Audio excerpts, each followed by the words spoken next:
پہلا کوشچن یہ تھا کہ کسی نے پوچھا ہے کہ اگر کوئی شخص جمعے میں دیر سے پہنچا اور اذان شروع ہو چکی ہے تو وہ جمعے کی سنن پڑھے گا یا نہیں؟ کہ اللہ کا کفارہ ادا ہو جائے گا۔ یہ بہن نے کال کرنے کی کوشش کی تھی، وہ کٹ گئی تھی کہ ہم جس بھی کام میں ہاتھ ڈالتے ہیں وہ کام ہوتا نہیں ہے، تو کیا مسئلہ ہے؟ شاید کوئی جادو ٹونا ہے، کیا ہے؟ دیکھیں، یہ ایک نفسیاتی مسئلہ ہو گیا ہے۔ آج کل بہت سارے عاملین ایسے ہیں کہ جو ہر چیز میں جادو ٹونے کے علاوہ کوئی بات کہتے نہیں ہے، ہر چیز میں نظر بد ہے، ہر چیز میں جادو ٹونا ہے، ہر چیز میں بندش۔ میں حالانکہ شدید مخالف ہوں اس کا، لیکن میں سمجھا رہا ہوں کہ ایسے بولتے ہیں جی بندش ہو گئی ہے، جس کی وجہ سے ہمیں اتنے وسوسے آتے ہیں اور ہم اتنا ان چیزوں کو نوٹ کرنے لگ جاتے ہیں کہ جو اس قسم کی تعلیم کی روشنی میں ہمیں نظر آ رہی ہوتی ہے کہ جو مثبت چیزیں ہوتی ہیں بالکل فراموش ہو جاتی ہیں۔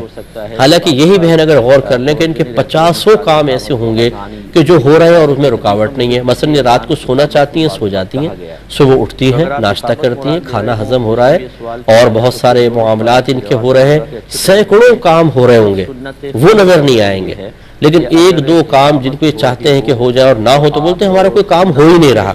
تو یہ وسوسے کیوں آئے ہیں؟ ہم اتنے نازک مزاج کیوں ہو گئے ہیں؟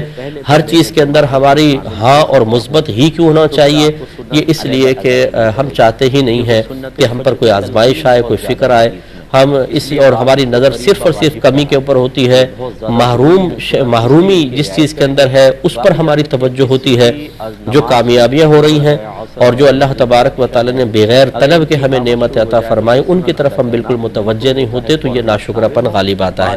تو پہلی بات تو یاد رکھیں کہ دنیا میں آپ کو اس لیے نہیں بھیجا گیا تھا کہ اللہ تعالیٰ آپ کی مرضی کے تابع ہو کر چلے، بلکہ اس لیے بھیجا گیا تھا کہ اللہ تعالیٰ کچھ احکام آپ کو دے گا، کچھ آزمائشیں دے گا، اس پر پورے اترے تو آپ امتحان میں پاس ہوں گے، اس کے بدلے میں جنت ملے گی۔ اب یہ عجیب و غریب صورتحال ہے کہ ہمیں دنیا میں بھیجا ہے امتحان کے لیے، اور ہم یہ کہیں کہ ایگزامنر سے یہ کہیں کہ بھائی امتحان وغیرہ میں نہیں دیتا ہوں، میں تمہیں کہوں کہ کھڑے ہو جاؤ تو کھڑے ہو جاؤ، بیٹھ جاؤ تو بیٹھ جاؤ، میں کہوں پانی پلاؤ تو پانی پلاؤں، میں کہوں تم کمرے سے باہر چلے جاؤ تو باہر چلے جاؤ، میں کہوں راؤنڈ لگاؤ تو راؤنڈ لگاؤ۔